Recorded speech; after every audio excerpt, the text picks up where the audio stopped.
Hello बच्चों, कैसे हो आप सब। आज हम आपके लिए एक और नई कहानी लेके आए हैं जिसका शीर्षक है नीला सियार। एक बहुत पुराने समय की बात है। चंदन वन में बहुत तेज हवा चल रही थी और उस जंगल में हवा से बचने के लिए एक सियार पेड़ के नीचे जाकर खड़ा हो गया।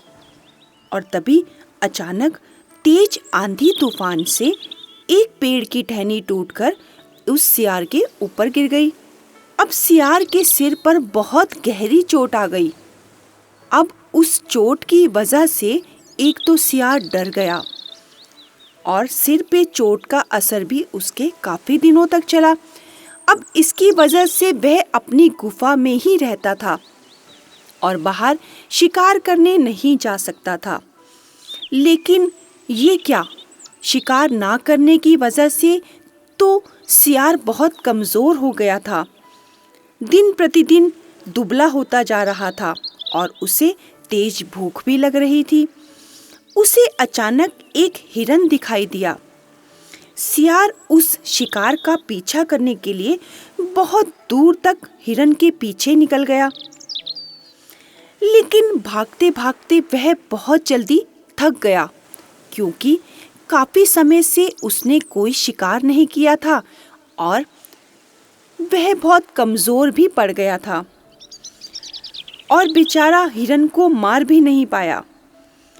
अब सियार पूरे दिन भूखा प्यासा जंगल में भटकता रहा, लेकिन उसे कोई भी मरा हुआ जानवर तक भी नसीब नहीं हुआ, जिससे वह अपना पेट भर ना सका और जंगल में निराश होकर इधर उधर भटकने लगा। अब सियार ने गांव की तरफ जाने का सोचा। उसे लगा यहाँ कहीं बकरी या मुर्गी या कोई मरा हुआ जानवर ही उसे मिल जाएगा तो उसे खाकर वह अपनी भूख मिटा लेगा। तब सियार गांव की तरफ हो लिया और शिकार को ढूंढने लगा। लेकिन तभी उसकी नजर कुत्तों के झुंड पर पड़ी और वह उसकी तरफ बहुत तेजी से भागते हुए आ रहे थे। सियार को तो कुछ समय समझ में ही नहीं आया कि वो भागकर जाए तो जाए कहाँ। अब वह एक धोबियों की बस्ती में घुस गया। जब वह धोबियों के बस्ती में घुसा तो वहाँ कुछ रंगकार कपड़े रंग रहे थे और उनके बर्तनों में कई तरह के रंग करने वाला रंग पड़ा हुआ था। अब सियार भागते भागते उनके बर्तन में घुस गया, जिस बर्तन में नीले रंग का रंग घुला पड़ा था।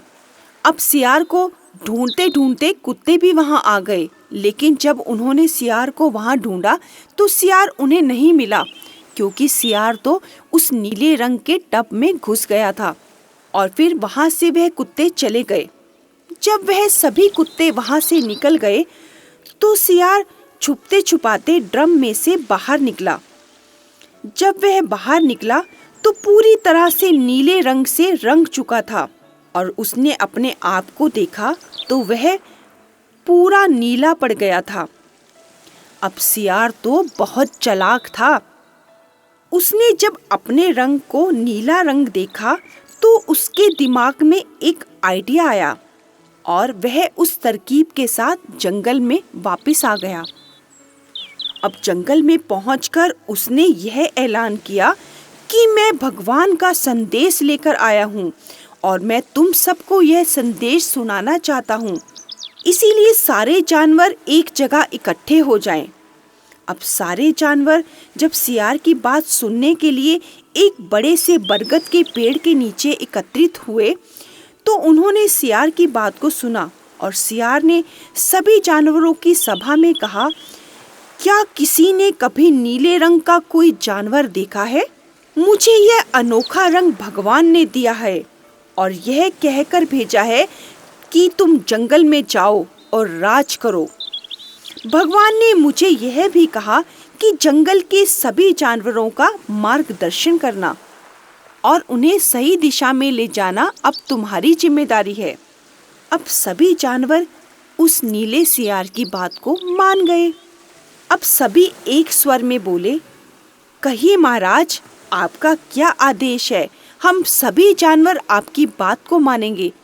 आज से आप हमारे राजा हुए। सियार ने कहा, तुम सभी इस जंगल से सारे सियारों को बाहर कर दो। मेरा सबसे पहला आदेश यही है।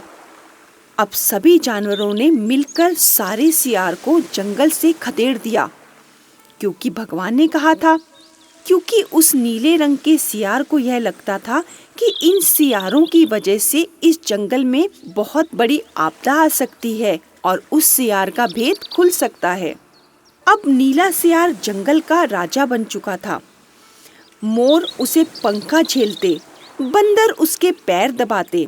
अब सियार का मन किसी जानवर को खाने का करता तो वह एक आदेश देता और उसके सामने वह जानवर पेश किया जाता और सभी जानवर उस नीले सियार की सेवा में लग गए। एक दिन चांदनी रात में सियार को प्यास लगी। वह धीरे से बाहर आया और उसे बाकी सभी सियारों की आवाज सुनाई दी। जब उसे दूर से कहीं सियार बोलते हुए सुनाई दिए तो सियार की हू हू सुनाई देते ही वह नीले रंग का सियार भी उनकी आवाज में आवाज देकर बोलने लगा और वह अपने आप को रोक नहीं पाया, क्योंकि सियारों की आदत होती है कि वे एक साथ हू हू करके चिल्लाते हैं। और वह नीला सियार भी अपने आप को रोक ही नहीं पाया और उन सियारों के साथ आवाज से आवाज मिलाकर हू हू करने लगा। अब जैसे ही ये शोरगुल सभी जानवरों ने सुना तो उन्हें तो मालूम पड़ गया कि अरे, यह तो हमें बेवकूफ बना रहा था, यह भी तो एक सियार ही है। अब उन सभी जानवरों ने मिलकर उस सियार की इतनी धुनाई की कि उसे बेचारे को जंगल से मार मार के निकाल दिया। देखा बच्चों, हमें कभी भी किसी बात के लिए झूठ नहीं बोलना चाहिए, क्योंकि एक ना एक दिन हमारी पोल ज़रूर खुल जाती है। क्योंकि हम कभी भी किसी को ज़्यादा दिनों तक बेवकूफ़ नहीं बना सकते, जैसा कि इस सियार के साथ हुआ, क्योंकि वह सभी जानवरों को बेवकूफ़ बनाकर राजा बन बैठा था और उसकी चालाकी ज़्यादा दिन तक नहीं चल पाई।